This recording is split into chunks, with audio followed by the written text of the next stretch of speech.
BRB UK. Worse teeth, better accents. Hello, and indeed, hoy hoy. Welcome. Episode BRB UK 514 is beckoning. I am Dan. I'm back this week, which is nice. Hooray! I turned a year older when these two were recording last week, and I refused to turn up in a fit of hissy-fittedness, I suppose, because it was my birthday, and I didn't want to do the podcast because it was my birthday, and I got very grumpy. And yeah, anyway, so it was my birthday. I'm middle-aged, even more middle-aged now. Tim, you're slightly more middle-aged than me. Any tips? Am I more middle-aged or more elderly? We're getting to that kind of age now where, you know... Yeah, it is. It is. Although, yeah. I mean, there's been a lot to make you feel very old recently with everything that's been going on in the news. Yeah. Talking with a man who doesn't care about such things, it's Coleman. Hi. How you doing? I'm good. I don't care for such things like politics. I'm here to talk Don't about you? video games, I thought baby. it was a very nice birthday present I gave you all with making Liz Truss resign on my birthday. Yeah, thanks for that. Sure. That was good. That's all right. I just keep on giving. Keep on giving. And for a happy keep on Diwali, giving. we got a new first ever Asian Prime Minister. Yeah, I mean, it's a shame it's still the Conservatives in power, but, you know, Yeah. at least, I mean, to be fair, a talking sock puppet would have been better than Liz Truss, to be fair. So, you know, Rishi, bless him, he's got a fairly low bar to clear, hasn't he? Like, Sooty is better at public speaking than Liz Truss, to be fair, so... Yeah, so is, well, everything I can think of is better at public speaking than Liz Truss, who is a robot and doesn't know Well, I how was to going with human. puppets, Anyway, so- I'm getting sidetracked. Emu... We're getting very sidetracked over very tedious things. The Pingu, Bungle. I think, would do a better... Bungle doesn't really have much in the way of a speech impediment. I was Pingu. going through general puppets. Keep your damn politics out of my video games All right, podcast. okay, well, fine, I'll keep my damn politics out of it. You just, when you come bleating to me going, why does a PlayStation 5 cost £50 million now, even though I'm not buying it from a scalper? What's The all that answer about? I'll just go, is inflation, mate. Tories, inflation, and oil prices. And also, well, Liz Truss, mainly. I mean, there's that. As you can tell, welcome to the We Don't Vote Conservative podcast, which moonlights as occasionally doing video games. So all that, so stuff happened while I was away. I'm glad it was a quiet week. I understand you had a deeply exciting time while I was away, so well done for you. Yeah, one bad. It was all right. Yeah. And you'll be pleased to know that although I haven't played that many video games, surprise, surprise, I did enjoy some midlife crisising through the medium of building Lego, which is great fun. I was wondering, because you wrote Yeah. about Lego, and I Yes. didn't know Yeah. if you meant you were playing like Lego Life Stories or what it was called. No. Or actual Lego. Just Actu- Lego. Actual I built Lego. me a Mandalorian head Ooh. and a Bring Groot. me the head of the Very Oh, Mandalorian. well done. It's up there, and I can't be asked to get up. Okay. Yeah, but it's there. I've got That's it in all my right. drawer of amazingness that I know I like to fondle things in and then produce at whim. But yeah, so anyways, that was fun. And what else happened? Oh, another nice birthday treat for me, just coincidentally, was Vampire Survivors hit 1.0 its full official release. So it's now a thing and can now be reviewed on websites. They've added a bunch of new stuff. It's been such a good game. It looks like I've talked about it at length when it was pre-release. It's still only £3.19 Yeah. at the moment. Just go and buy the darn thing. And it's great on your massive dick.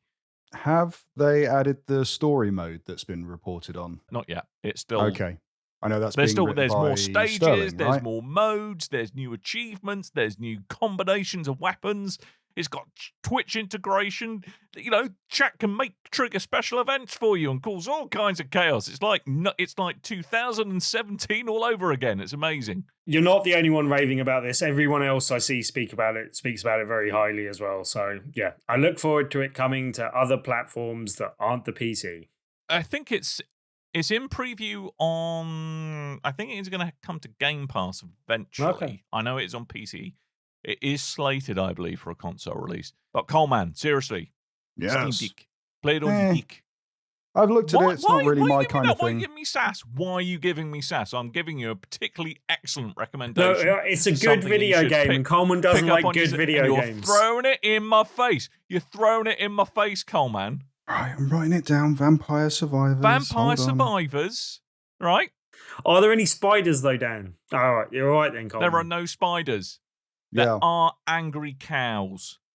Ooh. The thing is, I mean, because you covered Don't have this a on your cow, show man. before, and what happens is while I'm editing, I'll be listening back and hear, oh, this is meant to be a really good game. I will look at that, and then I'll look it up and go, it's Yeah. not. Hey, look, really I'm glad my like opinion's valued, mate. That's all I can say. it is. We in a are lot of allowed to like aspects. I'm different just things, not- Dan. That's a thing. It's true, but he's wrong. He's All right. wrong. I will You check pick it it up. out. It's I will- £3. You're just all right. I'm London flipping boy. buying All you it. need Shut to do up. is buy He's one allowed less to mocha be wrong. chocochino, Don't half bully him. calf. I am, and I'm gonna carry on bullying him until he caves. I know want the how this listeners to works. know that I'm doing this under duress. All right, okay, but all I can say is because of you, Coleman, I ended up buying bloody Rise on my Steam Deck. All right, Oh yeah, we did do that, didn't we? so you owe me. You Why do I owe owe me? What you owe me?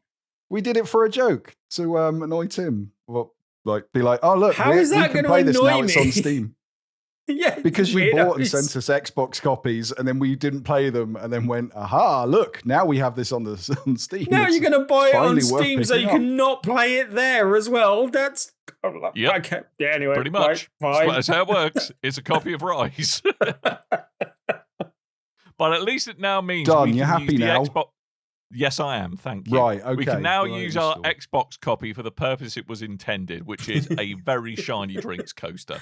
And that's how Rise for Xbox is best enjoyed. Anyway, considering I haven't played any games, I've talked a lot, so I ought to shut up because you two have played some stuff I'm very interested to hear about. Yeah, I've got And new one games. I think that I correctly predicted might be garbage. Go on then. Ooh. What do you think was garbage? Well, I hear that New Tales from the Borderlands is a bit of a disappointment. Well, I think you'll find that New Tales of the Borderlands, one of my favourite games to come out this year. So, in your face, Dr. Gibbons. All right. Well, all You're I'm allowed saying to like it's not been different reviewing things. well.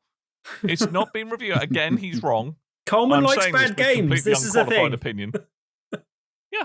But I've heard that it's kind of fallen into the trap that the normal Borderlands games have, where it's trying a bit too hard, and the game has Okay. suffered as a result. I've That's what seen I've heard. the Steam reviews are quite critical. The user reviews, the critic reviews have been a lot more friendlier with the game. I know there have been a couple that have been quite, I think, overly harsh in my opinion, but I don't know. I think there's a lot of flack that gets thrown towards the way of Gearbox because of the management of that company and stories that have come out in the past. And I don't know if that affects criticism of their output as well. Okay. I think it does on some sites, not pointing fingers, naming names. But yes, New Tales from the Borderlands. It's a follow-on from not just the Tales from the Borderlands game, which was a Telltale title, but the overall Borderlands sequence of games, 1, 2, 3, pre-sequel, all that kind of stuff. There's something tied in for if you're a fan of the Borderlands series. It's a graphic adventure game. This one is not done by Telltale. This one How is done graphic? in-house at Gearbox Software. You can occasionally see PPs Yeah. and news. No, not that kind. Not blue Juicy graphic. More like claptrap's boobs. the stylized. No, that's not a thing. It's the A juicy claptrap sounds like something that's very suggestive. it's the same. It's not called cell shade. I completely forgotten what the technique is called that they use for Borderlands, but it's that big blocky black outlines while everything looks hand Flat drawn, but it's on shading, I 3D think, textures. is- Flat I'm not shading. sure. That is the correct think that's the term. one. I think that was coined by Gearbox, but a lot of people call it cell shading, and they get very offended when you call it that. This is available now: PC, PS4, 5, Xbox Series X, S, and 1, and the Nintendo Switch as well. PC would be the way to go because of the massive dick that is Massive available to play it. Plus, I think if you're playing on the previous generation of consoles and Switch, there have been some bugs that have been reported in true Yeah. in true tribute to Telltale fashion. So this is Wow. not made in the Telltale engine, but it's a bloody good impression of one it's because channeling Yeah. Telltale. immediately booting this up on the deck, you can go, hey, stick this on the high settings and let's see how this performs. You know, absolutely fine, performs well because it's not overly graphically taxing. However, there are moments in between cutscenes and what have you where you will see some texture popping and what have you. And it does seem very, very Telltale engine. It's a good impression of one. But yes, this. So if you're not aware, the previous game, this was set in Pandora, followed two different characters that weren't tied into the previous games of Borderlands, but ended up in that world because of its setting and the characters that. Pardon? You said it was set in Pandora. I said I liked her box more. You liked her graphic references. Her shiny. Wow. You like what was Claptrap earlier? Sweaty Claptrap, whatever it was. That sounds even worse. Pandora's sweaty Claptrap. I think what you just did, Tim, is a joke from Notting Hill, if I remember correctly. What, Pandora's sweaty Claptrap? That was what that said. I can't remember. You can't pull that one off. No, Reese, the Welsh guy, Reese, what's his name? Reese Darby? Is that name? Reese Evans. Terence Trent Darby's got nothing to do with Notting Hill. Yeah, I once knew a girl called Pandora. Never saw her box though.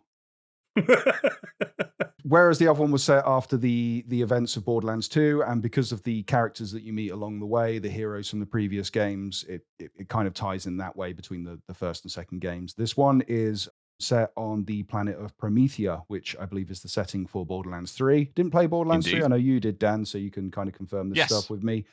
This is meant to be a year following the events of Borderlands 3, where the company Tedori, I think it is, or Tedoria, who are a weapons company, much in similar vein to Atlas and the main one, whose name I always forget, that used to have Handsome Jack running it. At some point in that game, that company were invading the planet of Promethea. They fired a big laser at it, and this kind of takes on from that point where the planet has been attacked and laser has caused big damage, and the residents of Hyperion.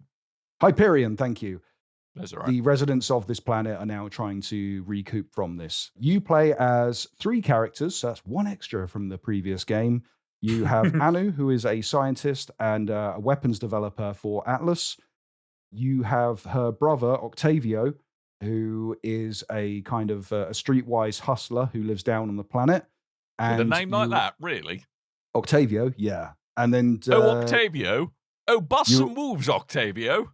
You also have Fran, who is the owner of a frozen yogurt store in Promethea, who has a yogurt store that has been destroyed or partly destroyed when a laser hit it from the previous game. Do you say a yogurt store? These are the characters that you play. Yeah, frozen yogurt. Or just yogurt after the laser hit it because it kind of melted all the yogurt. She has she pours the yogurt, and then she has a freeze ray that freezes the yogurt to make the frozen. Why not just use a freezer? I'm probably driving Americans crazy as well. It's a frozen yogurt. I am aware. No, you're pronouncing it correctly. Yogurt. We also have frozen yogurt, which I like to call Frogurt. So yes, those are your 3 characters. They all meet up through happenstance together and embark on a quest to try and find a vault key, which I don't know why people keep trying to do this. The idea is you get a vault key, you can open a vault. If you open a vault, you can get untold treasures. But it seems every time someone opens a vault, a big bad guy will come out and try to kill you all. But people try to do it no matter what. So that's kind of the main crux of the game. The way it plays out, pretty much similar to the Telltale version of Borderlands, or many Telltale games, in fact. You have sections where you're walking around, trying to find clues, solve puzzles, and a lot of it is dialogue-based, where you pick your reactions, and the person you're speaking to will remember certain things you said, and that will affect the outcome of your relationships and the outcome of the game itself. The game, because what I was wondering about this before it came out is, am I getting a full game, straight off, or is this done like Telltale's model where you pay up front and then they release games episodically? Though the game is broken up into episodes, they've released everything in one hit. It's just done in the style of the previous game. So you have 5 episodes, I believe it is, but you get them all in one hit, which I think if I was to complain about this game in any way, it's that the first episode, it doesn't seem like you're doing much but dialogue.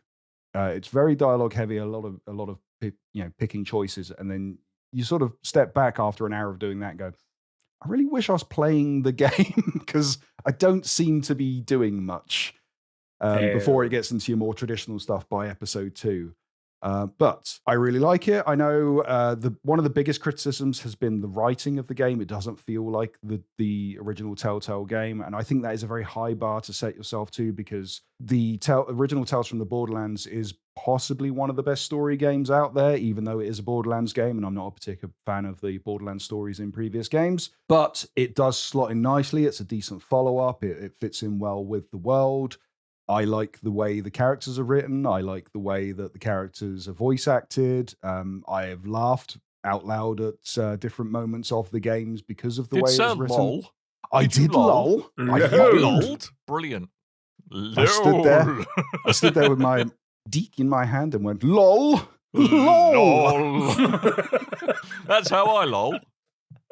Lol.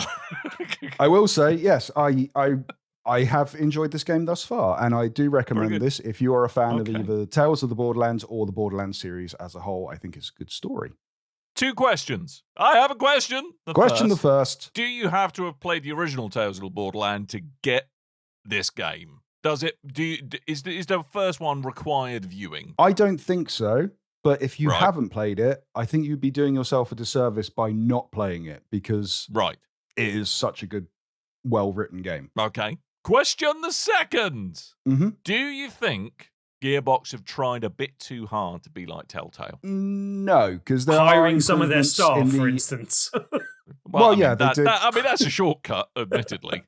Well, I mean, if you're trying to capture the spirit of a game that you have sourced to a different studio, and you want to have, similar writing in your characters and developments and all this kind of stuff, then it does make sense to hire some of the writers from the previous game to work on this one. It's a sequel after all. So, no, I don't think they've tried too hard to replicate what Telltale have done. I think there are enough improvements in the way that the engine runs. I will say I got a problem with, and I know it's in all of the games, but it seems particularly noticeable in this one. It's the black outline around all the characters. It seems particularly prominent in this game. And I don't know what it is that's drawing my eye on the black line around everyone. But I still like the style. It's just that one thing that's kind of catching me off guard. But yeah, plays really well on Steam. I don't think it's like verified on Steam Deck, but it plays very well on it. Fair enough. And how much can one pick that up for if they're inclined? Across the board, it is $34.99. Although I think Switch might be slightly more. That sounds a tad steep to me. I think that was about the price of the previous game for the season pass, so that's down to you whether you think that's worth it or not. Do you think they would have been better off finishing the game to the point that they did, but then releasing it in like 4 chunks episodically across like 4 weeks or 4 months, however they did it? Or do you like the fact that they served it all up at once? I like that they released it all at once. I like the idea of what Telltale did when they went, hey, we're going to release these episodes monthly. Like, monthly is fine. However, Telltale being Telltale, and the point they got to, we're going to make 3 different games at the same time, and they're all going to release monthly. You would end up going, okay, I finished this episode of The Walking Dead. Next month comes. Where's my next episode? We've had to push it back by another 2 months. And it's too long to wait for your episodes. So I do like the episodic nature of this. I do like that I've got them in one hit. But that does mean that if I get, if I had got this as a single first episode, I probably would have got through the first episode and not bothered to get the second one because of how the game played in terms of it was so much dialogue and not enough actually, puzzle solving and stuff. Not enough action. Whereas this time I can go chapter 1, done it, straight on to chapter 2. Okay, yeah, I'm actually liking this more. And then when I get to the end of chapter 2, I can, I don't have to rush to play it. I can go, save that chapter for a week from now, 2 weeks from now. I can play something in between and then come back to it. Have a little amuse-bouche to get myself ready. Maybe play some Borderlands 3 and see how that goes. I'm using your boosh. I'm not sure I like it. How's Borderlands 3 play on the Steam Deck? Probably not great. I can imagine. Not great. It's one of those things you think a bit like can you remember the Vita version of the original Borderlands? I know obviously the Steam Deck is infinitely more powerful. I really tried.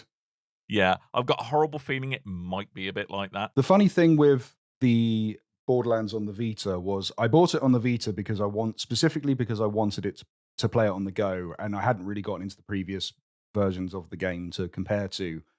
enjoyed it enough to a point, got bored, stopped playing it. But I picked that cartridge up secondhand for a $5, I think it was.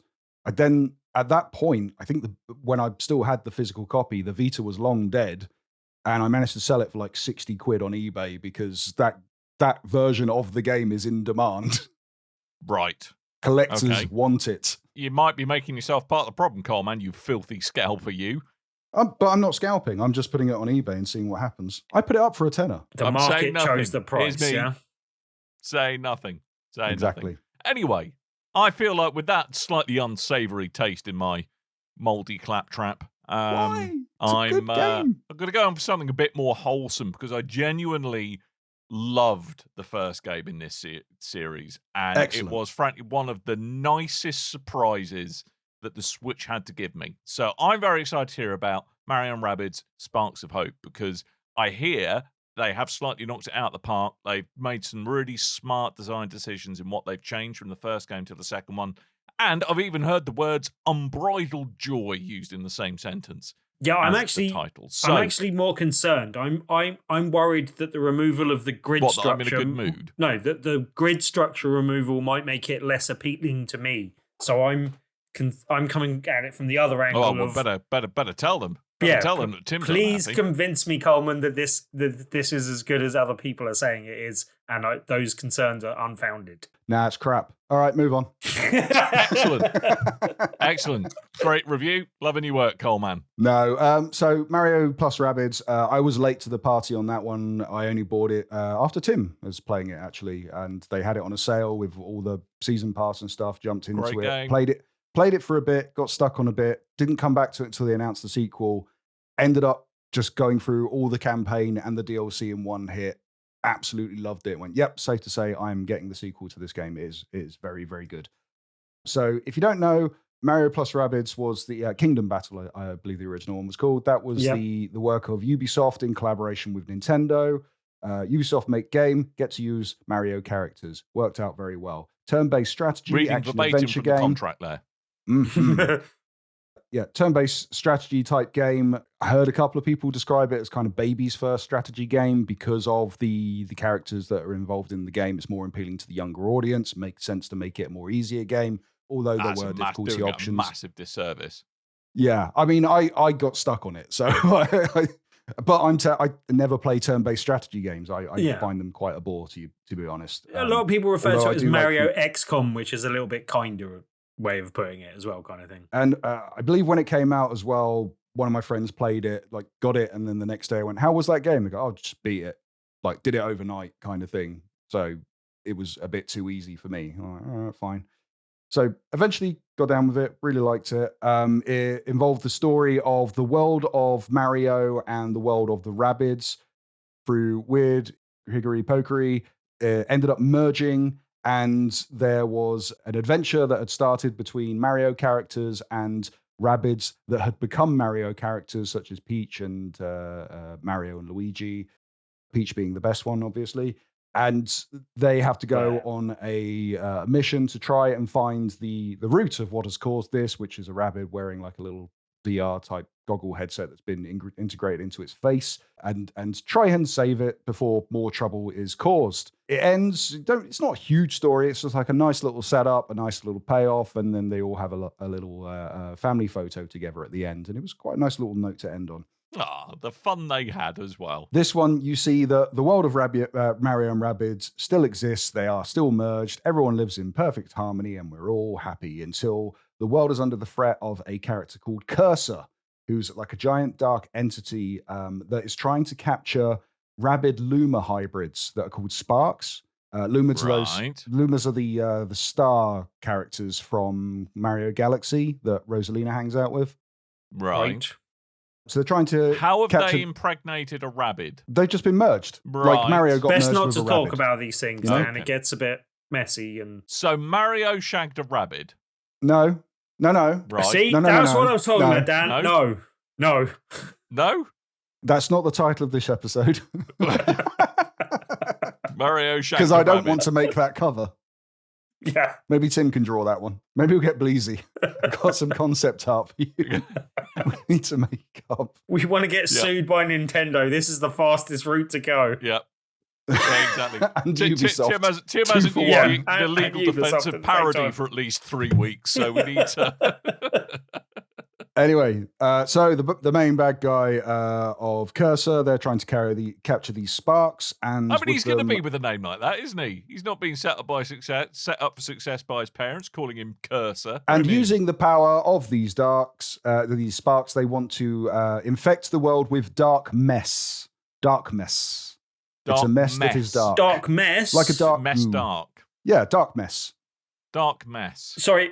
Right. Which is Where was the dark goo coming from? you're I mean, I am being a bit Wow. of one, but That escalated. Not going to lie, Coleman. yeah. It might be the interruptions starting to get to me.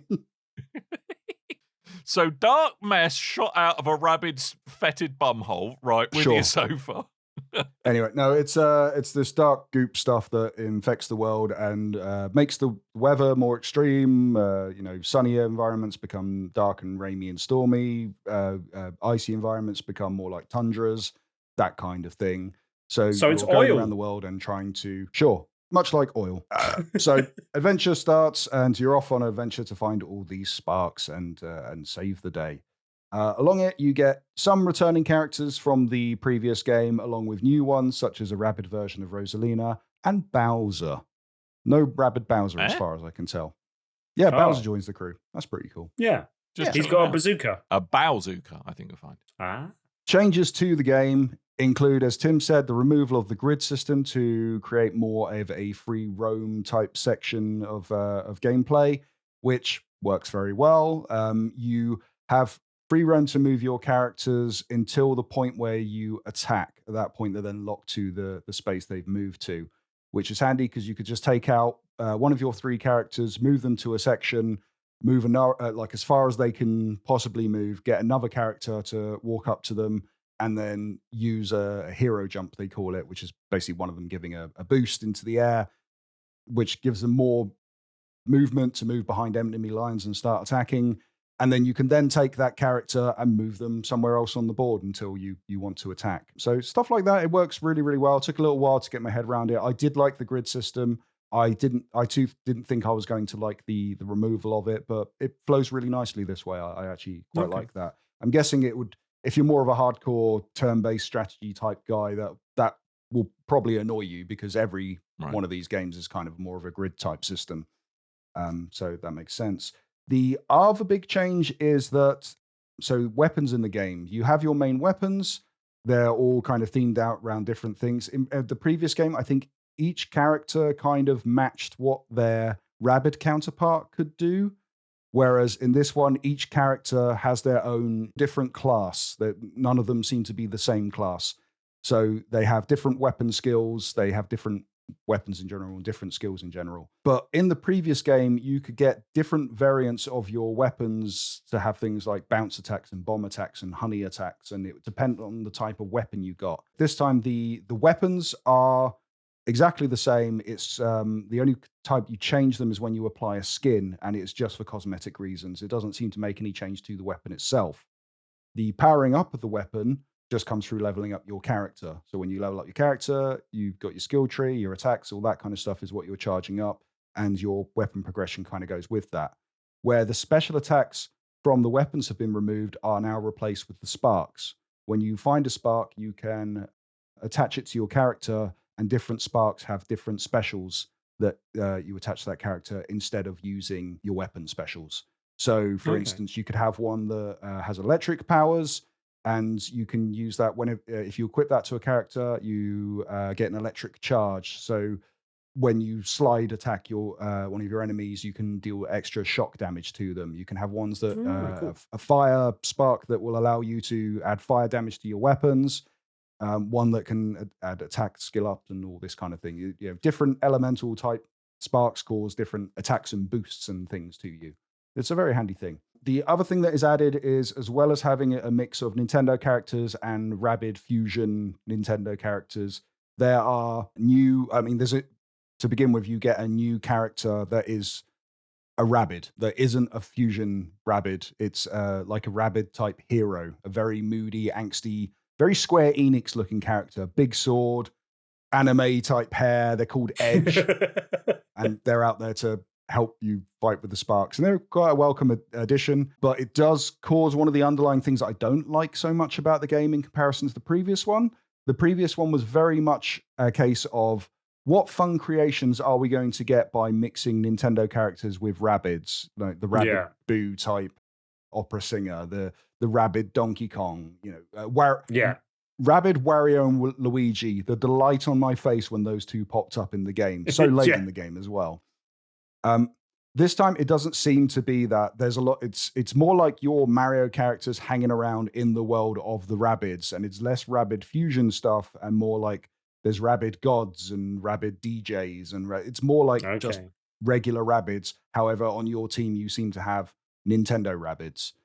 Right. And as well, the enemies, they're different variations of, there's some from the previous games. There are ones that have to do with the new bad guy character. But the new bad guy character can also do mind control. So they just literally take Goombas and go, those Goombas are mind controlled. They are fighting you. So they're not Rabbid Goombas. They're just Goombas. So they've just thrown a mixture of Rabbids and Nintendo characters, but not fusion Nintendo Rabbid characters. Yeah, as you say, that's where a lot of the fun came from in the last one, I thought. Like, I remember really laughing at some of the creations and the presentation of the bosses and stuff. But yeah, it's a shame then. Now, one of the things that's slightly, admittedly, this because it's a turn-based strategy game, but a couple of times in the previous game, I can remember getting very frustrated by feeling like kind of the play of chance was so extreme that I was getting frustrated with it. Have they adjusted the balance a little bit here? Does it feel like you're a little more in control rather than just being at the whim of a coin toss, essentially? I mean, this time because of the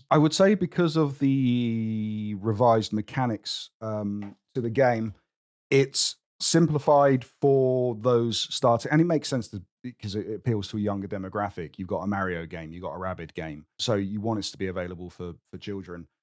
If you're playing it on an easier mode, a more casual mode for kids, then yes, it's going to seem very easy with with the simplified mechanics. I think they just kind of make it easier to pick up and play, get into, rather than make it make it too easy. Because the difficulty modes, they are quite challenging overall.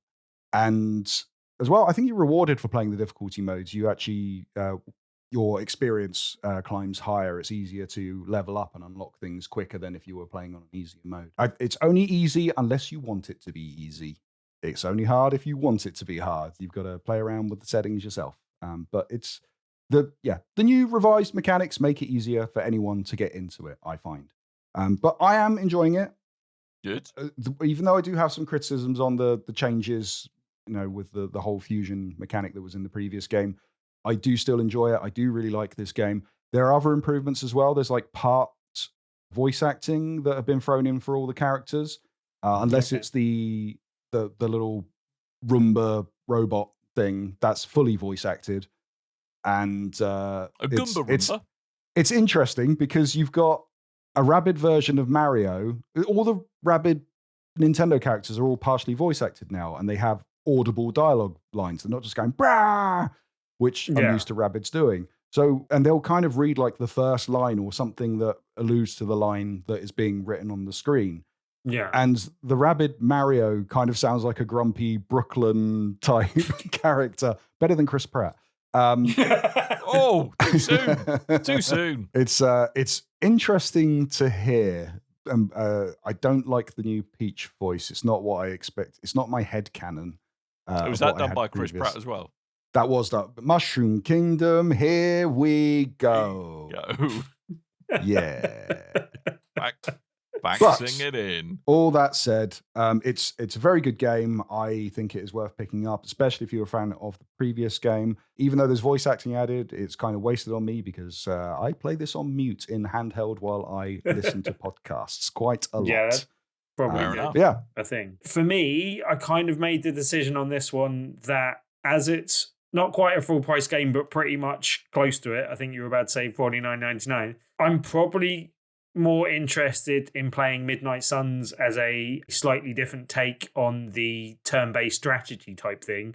Also, from having seen it previously, this game is more likely to follow the Ubisoft trajectory of sale prices than the Nintendo one. I.e., it will go on sale at some point in time, possibly in time for Christmas, which could be a good time for me to pick the game up, and be significantly reduced in price. Whereas if it was a Nintendo game, that would not be the case, basically. So I'm kind of taking the decision that I'm possibly going to hold fire on this one, basically. Yeah, like I said with the previous one, the only reason I took a gamble on it was because it got such a reduction. You could get like the whole package for just under £20, which was an amazing deal. Yeah. You might see, I mean, we're coming up to Black Friday, so you will probably see point. physical versions of the game reduced. But if you are looking to pick it up now, it's $49.99, and obviously it is a Nintendo Switch exclusive, but well worth picking up, I reckon. Very good. I might dust the old Switch off for that. I haven't used my Switch for a long while, actually. So, Tim, I require some convincing. Okay. By the way, nothing to do with Rabbids, because I'm convinced about them. They're fine. Yes, they're fine. So, Dan, Marvel Snap. Would you like less time in your life and not necessarily less money? No. Because Maybe. Marvel Snap is very good Depends. and very addictive. Right. And is fortunately very well designed so that it is not containing any pay to win mechanics. Albeit there are some microtransactions in there, but most of them are cosmetic related, basically.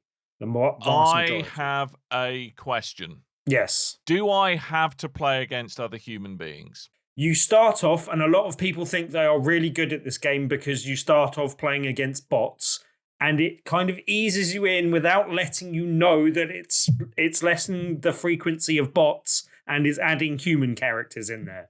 And it's difficult to see the transition from one to the other, but it kind of eases you into the game. So if you wanted to just try it out, you will try it out first. You will be playing bots without necessarily being told that that is the case, basically. I have another question. Yep. But surely people have an opportunity to be totally obnoxious, right? I mean, there is some obnoxious nature to it. There is some really weird deck combinations, and I'm already seeing a few streamers and other people that are seemingly building an audience off designing some decks and telling you how to design those decks and put those decks together. Sorry. Designing what? With your massive dick. Not massive decks, just decks. It's a deck building game, and part of the fascination is actually trying to build decks that are good for your current circumstances. And I've always wanted a deck that's good for my current circumstances. Jumped into it, and because I did talk about it a bit last week, but for anyone that doesn't know, Marvel Snap is a game that's currently on Android, iOS, and I believe PC as well.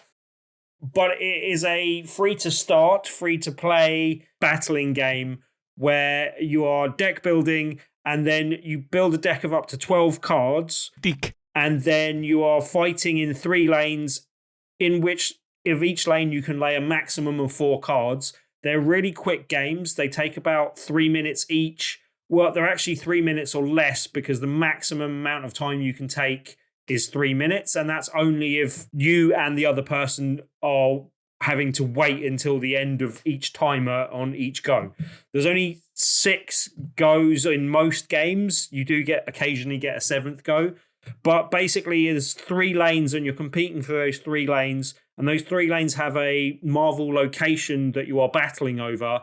And those locations have different variants of things that are happening at that location. So some of them will double the value of certain attacks.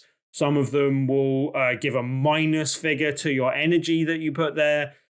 Some of them will have even crazier things. Like the big one at the moment that they've just released a new thing and is the featured one is when you drop a card there, it copies and makes 3 other copies of the same card. And in conjunction with other locations, some people are getting some crazy combinations. Like someone has claimed, and I haven't tried it out myself yet, but someone has claimed to hit like you usually get around, just to kind of put it in context, you usually get around the maximum card for like a Hulk, which is a high energy card, is usually, I think he starts at 12. So if you play him down, you get 12 energy for him, basically, yeah? So that's a normal type of thing. You can then do things like, if you lay Iron Man next to him, it could double it up to a 24, basically, yeah? There are people that are using... Don't threaten me with a good time. No, but there's people that are using a combination of cards have got over 2 billion in energy. 2 billion. Ooh. I assume that's a lot. Yeah, it's like compared to 12, like 2 billion is a lot more than 12, Coleman. I think you can do the maths. Well done. Good maths, Tim. Yes. Excellent maths. Well done. Oh. Like when I hit like 60 on one side, I'm quite excited. And there's some of our listeners that have been putting up screenshots and stuff on Twitter, and they've been hitting like 2,000 and stuff using some of these methods and stuff like that. And that's like extraordinarily high. So someone hitting 2 billion is absolutely ridiculous. But yeah, like, So for the uninitiated though, Tim, what does that 2 billion do for you? Right. Why would I want 2 billion things? It doesn't necessarily matter because someone can win one of the lanes by thousands, if not millions of points. But if you win the 2 other lanes by a point each, you will win the round, basically, and you take away things. There's also a snap mechanic involved in the game where it's kind of like a betting mechanic, but you can also use it as a bluffing mechanic. Now, that sounds like there's money involved, but there is no money involved. The stuff that you're betting is your cubes, which adds to the rating that you're upgrading your characters as you go. It's the level that you're hitting, basically. Not my dodecahedral gonads. So you like at first you are betting 1. If someone snaps, it goes up to 2, or I think if you get to the last round, it automatically goes up to 2. If someone snaps, it doubles to 4, and if the other person then snaps back, it can go up to 8. So you can have up to 8 cubes, and it takes up to 10 to level up. So you're almost having a complete level up if you're getting to 8, basically. I've just got an image of Thanos going, oh, snap. Oh, snap. There is a little icon thing. You said about people being obnoxious.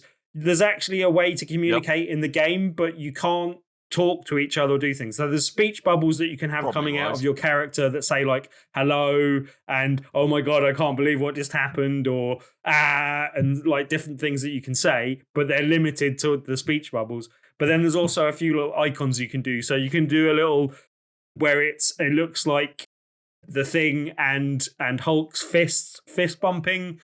There's a little Thanos doing a little Thanos snap thumbs up type thing. Oh, and then, snap. Yeah, and so there's little cutesy characters. They're in like kind of little cutesy characters. You can do them like, I've had people that have got, and you can also like get things where you're going, I'm losing, and then people generally respond to, I don't believe that, and stuff like that. And so there's some funny kind of back and forths that you can actually have within the game. But so I have a question. Yeah. So far, everything you said sounds fun, sounds great, but it sounds pretty much exactly like Hearthstone with a Marvel skin on it. So what makes this different? That is quite perceptive of you because it's actually made by the person that designed Hearthstone. They left... Ooh. It's almost like why I asked the question. Yeah, they left...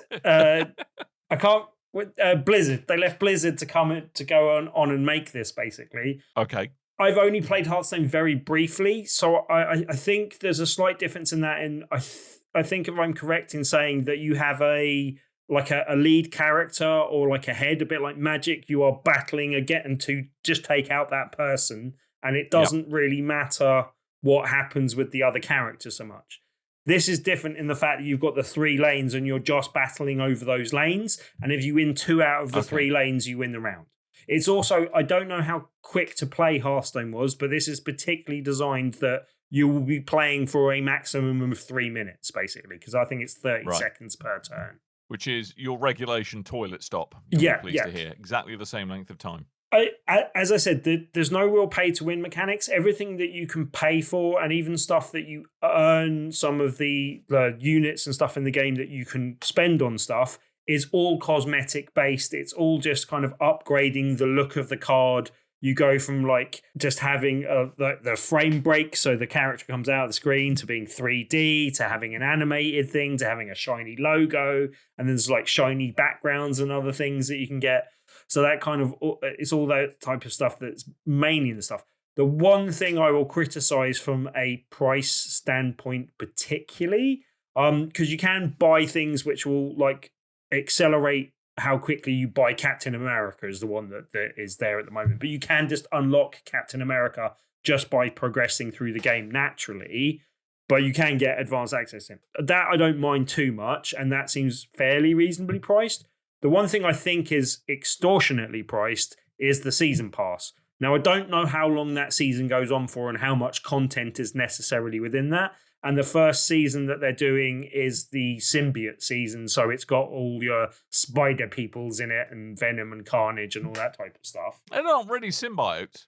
Well, Spiders are generally considerable dicks. Yes, No, but they've got all the spidery Venom. people within that sort of thing. I think it's the that's a good point. symbiote invasion. So yeah. Oh, right. Okay, fair enough. But yeah, so they've got all those characters within that. And you can still unlock things that are on the season pass without buying the season pass. But the main things you don't get the card unlocks, and you don't get the avatars as well. So again, the avatars are fairly cosmetic, and the characters mainly you seem to be able to unlock just by progressing through the game again. But I'd quite like to give them some money. That's the thing I'd like to give them some money for, because I'm really enjoying the game and really liking it. But it's £9 for the season pass, and that seems excessively, prohibitively high. If it was like a third of that price, I'd be like, okay, sure, I'm in. I'll pay you £3 for the season pass, and I'll pay you £3 for subsequent season passes. At the moment, I'm going to have to wait to see how much content actually comes for that £9 before I make the decision of whether I invest that money or not. It's an investment. We heard it. But I don't know. I don't know if you guys have seen it elsewhere. Like, this is blowing up on many other things. They talked about it on Giant Bomb this week. I've seen lots of other people talking about it. I've seen no one else talk about it badly. I really do highly recommend it in terms of at least starting and starting out to, because it's free to get into at first. They also give you access to the first equivalent of a season pass, like to get you into the flow and to see what that gets you. But again, it seems to be a longer season pass once you pay into that one, and I'm not sure how much comes with it. But yeah, I can heartily recommend the game. It's a really well-designed, quick-to-play, mobile-suited mobile game. It's a long time since I completely caned the battery on my mobile and actually plugged in the phone to carry on playing it as well, basically. So yeah, like that speaks to how Tim much hasn't had to do that since the fappening a couple of years ago. That's quite some accolade. I have a question. Yes. What if I absolutely detest Hearthstone? Ooh. I mean, fine. I still think this is significantly different from that it's worth trying, because it doesn't play the same way, and it's not set up the same way. It is quicker to play, and I do actually think that, knowing that you are both Marvel fans, that you will both get a kick out of it. It's you don't know like that. Yeah, Coleman, the jury's definitely out whether or not you're a Marvel fan, mate. I do Don't think assume that that of me. I mean, try to throw us off the scent with your DC themed T-shirt this week. It's a wrestling With the t-shirt. hypnosis, That's but yeah. Danhausen. Oh, sorry, Yeah. I just assumed it was a Joker. It's It looks it's a called bit Love That jokery, to be Danhausen, so it's meant to look jokery. Yeah. Right. Okay. No, I'm purely Vertigo, buddy. Very hipster choice. Well done. Some of the powers from the cards, and some of the location powers that it does as well. They've got really nice nods to the Marvel universe in general, not necessarily the cinematic one, but just the universe in general, that makes it quite clear that the people involved are, reverential and do like and are fans of the Marvel universe in general, and know what they are doing. It's, as I said, it's a very well designed game, basically, and I think Marvel fans will get enjoyment out of it enough that it's worth playing, even if you're not particularly strongly into card battling games, basically. Yeah. I mean, I still won't get it just because I'm not into card battlers, but also the practices of new versus owners. Hey, Marvel Snap, how much is that? Nothing. As much Good. as you want it to be. Exactly. Do they have those silly packs where they go, hey, you can buy this much currency for £79.99? I know Yes. mobile games love doing that. Although I haven't Hey, seen any best deal. extortion. Best high value. Best ones, but- deal. Yeah. Best value. It's all about value. All the cool kids are buying this one. FOMO. We need to get a value button. I need one Yeah. of those on the soundboard. Circus from, of Bioshock. values. Yeah. Yeah. I'm getting that Mhm, for next time. Oh, Good good. More plan. things on the soundboard. Fantastic. Yeah. Hey, I played. I started Ghostbusters Sprits Unleashed, but unfortunately, I've Right. been working very late this week. So if it's not on a handheld, I've barely been playing it. And I went What for platform are the you playing it on? PlayStation 5. So I played enough to see that it does directly follow on from the Ghostbusters Afterlife movie. Ties Yep. in very nicely. Pretty much same sentiments as Tim last week. I like the cartoony style, and it does kind of suit into a nice medium between the real Ghostbusters cartoon and the Ghostbusters movie, while Okay. including voice talents of Ernie Hudson and Dan Aykroyd. Very nice. I've got a lot of time for Ernie Hudson appearing in things, even though he does do a lot of terrible films and TV shows. But yes, Who I hasn't? Who hasn't, though, in all fairness? I mean, for us. what I play, and I have not, Well, because I haven't had speak for much time yourself. this week, I've not played further than the tutorial of the game. But for what I did play, I enjoyed. I liked going around first person firehouse. I did like firing proton packs and guiding the ghosts down into Yeah. the trap and throwing the trap out and all that kind of stuff. I liked that. I like the character customization idea, although I can't quite get him looking like me. I don't like the beard options, but I had fun. Oh, good. 0 out of 10. Do not recommend. Yeah, I like the way it plays. I look forward to playing more of it. I do get the feeling that it's going to have the same problem as all the other Ilphonic games. It's that I'm going to enjoy it, but because I didn't put a million hours into it to begin with, like everyone else, because of the lack of content in the game, I will fall off of it very quickly. And then at some point, they'll release some pack to make me go, oh, yeah, I'm going to get back into Ghostbusters and go, oh, I'm level 15 while everyone else is level 200 and I'm getting my ass handed to me every time. So I have a question. Yep.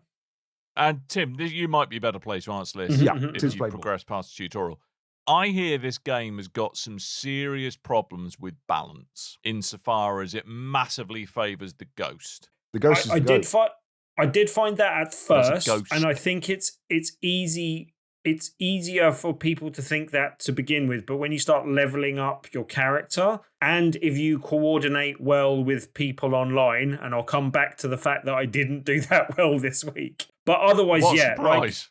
there are things that really favour the ghost. It's a bit easier to get away from everyone despite going up and down floors. But as I said, there's a grapple hook type thing that I still haven't quite got to grips with that can alleviate that slightly. And I do think if the Ghostbusters are working well together and actually doing things well, then it does make it Busting a bit ghosts. easier for the Ghostbusters. But there do seem to be some higher level ghosts that I hadn't encountered last week that I've now played against this week that do kind of swing that balance back and forth. I think it's one of going to be those things where there is going to be the need for Ilphonic to make some balance changes as the longer tail end of the game kind of works out. And that's something that I'm keen to see them do, but I'm imagining that they will do. At the moment, it feels like a bit of a tug of war that can be easily won by one side if the other side is not fully on their game, basically.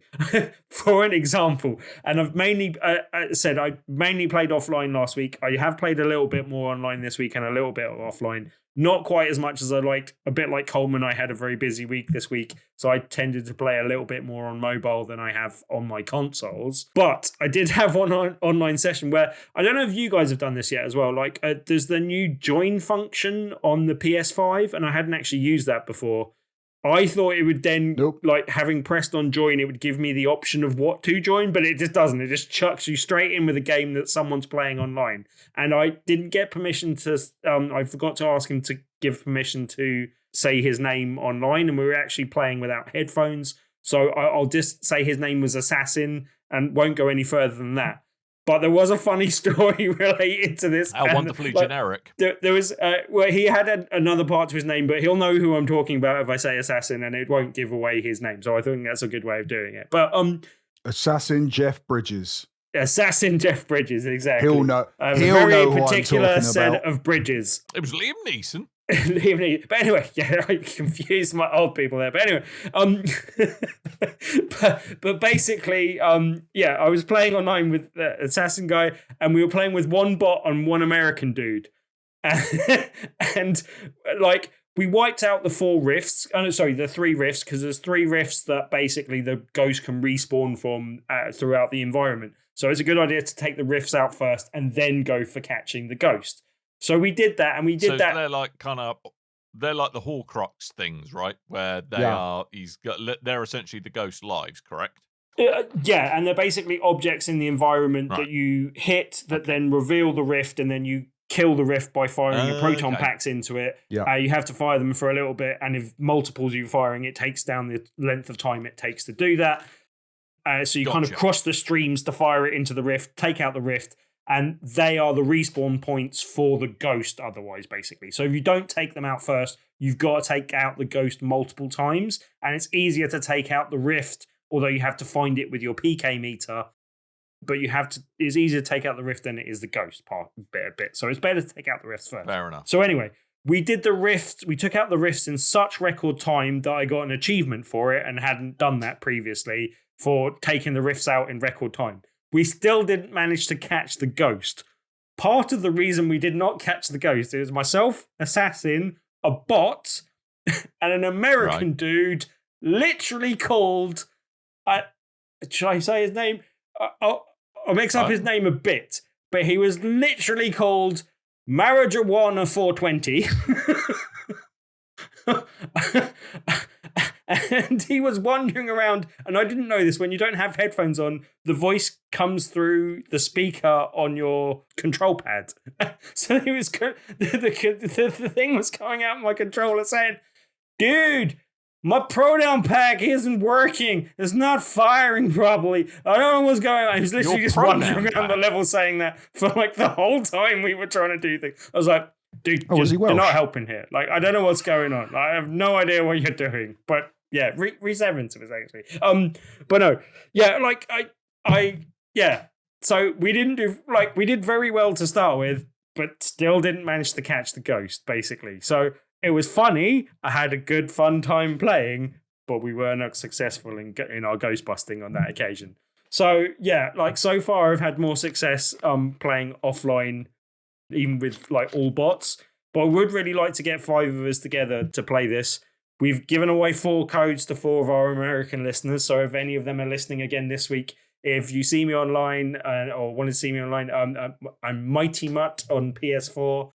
Send me an invite and we can possibly play some games online. But otherwise, Coleman, you and I will have to team up and do some ghost busting together as well. Dan, if you get the game, you can join in. £34, 99 pence. Okay. Well, I think it's worth down in the price soon. I'm a bit surprised it didn't come to Game Pass. Coleman on PlayStation if you wanted to pay, by the way. But also, I was going to say if you fancy a different Ghostbusters game that's very good that I also picked up this week in the sale at the moment for £4.87, you can buy the remastered Ghostbusters the video game that was released on the PS3 and Xbox 360. I might pick that up as well. And Dan, Steam Deck verified. Steam Deck. Verified for my Deck. Very good game. Considered the unofficial third Ghostbusters movie because it is voiced by all the original characters. I love that game. Played very well. Even got Bill Murray involved, eh? Yeah, I do. Yeah, I hope to play more Ghostbusters. It's just unfortunate. I didn't get my copy till like Tuesday, so I haven't had much time to play it. Okay.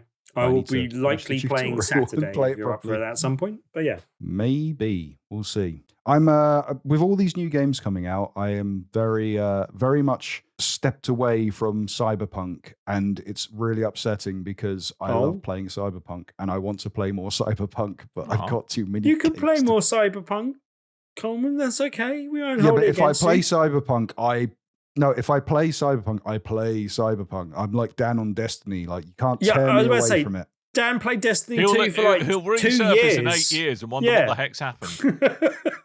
We won't be covering God of War this year because I'm going to play more Cyberpunk. I'll be playing Nice. God of War. I'm Yep. definitely buying that. So yeah. I am very, very excited. Although I think the timing of its release means we're not going to be able to talk about it next week because it comes out on the 4th, doesn't it? Second, I think. But second? Possibly. Oh, am I going to have to bloody speed play it? Unfortunately, I mean, the problem we have as well is it comes out the same day as Sonic Frontiers. So no! it's Which a real what kind difficult of choice will I a make? real Sophie's choice of what video game to play. Wow! Gotta go fast. I know son. that doesn't apply to that analogy, but Wow! Yeah, it's out. It's out 9th of November. oh, is it so there you 9th? go. Okay. Yeah, both. All right. of So them are no ninth, one's yeah. playing it next week. No Sunshine. one's playing it next week. Yeah, a lot of early Maybe previews. is it Bayonetta came that's out out this on the week, second? Yes. I think Yes, so. but that's why I don't think I'll be picking up Bayonetta because I'm definitely picking up God of War. So I think I'll hold off on that for now. I'm not playing Bayonetta because I haven't finished the first game. I don't know if I ever even bought 2. I loved 1, but I think I bought 2. I'm going to go see if I've still got that to play. I think you somewhere. reviewed it on the show, so you You must have. did. You have definitely got 2, Tim. I think so. Let's say I did. I may have Good. rented it. Yes. So Tim is being contractually obliged to shut the heck up because he's babbling on again. But if you want to wear some of our stuff on your body, any place on your body, probably largely going to be around the t-shirt centric area, but there's stuff you can put on your face too. If you want to put stuff that has us on your body, well, there's only one place you can go to. That's tpublic.com/stores/BRB, where you can, and I think you should, because Really? then you can all find other people with like BRB shirts, and we're all going to hang out, and we'll all be really cool. And then your children go, "Mummy, who are those strange middle-aged podcasters?" And you go, "Don't talk to them."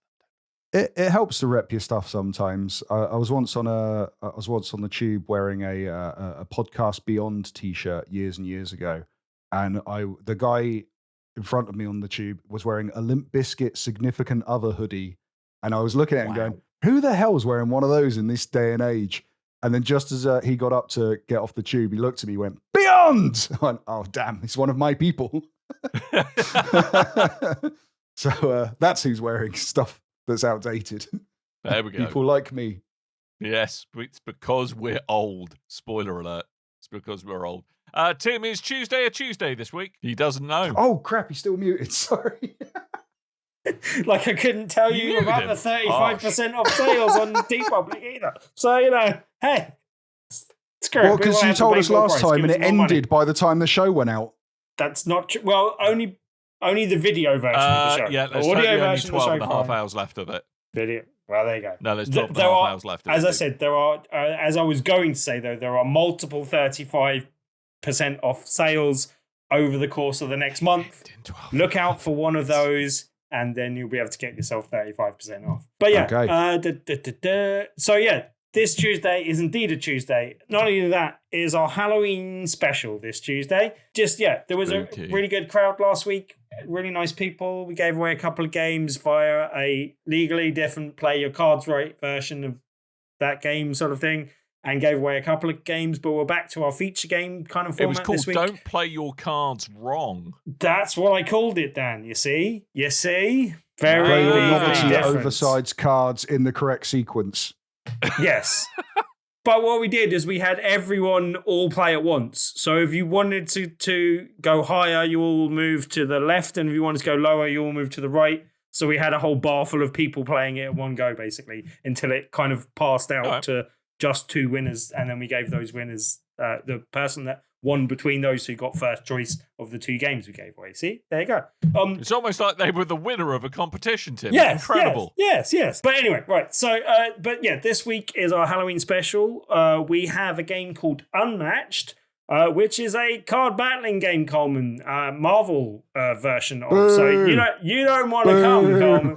It's not really a card battle. It's kind of a slightly different format to that. But yeah, it looks really interesting. It is the Hell's Kitchen version that we have. So it's Daredevil, Elektra, and Bullseye, and it's a one versus all players playing against each other kind of game. I haven't played it before. It looks really good. It's really highly rated, so it's one I'm very much looking forward to. Unmatched, the Hell's Kitchen version, is our feature game for our Halloween special at the Loading Bar in Stoke Newington. I nearly said Dalton then, but it has moved to Stoke Newington, just down the road. Anyone that doesn't know, each and every Tuesday we have a different feature game. If you play that feature game, then you have a chance of winning a copy of the game at the end of the night.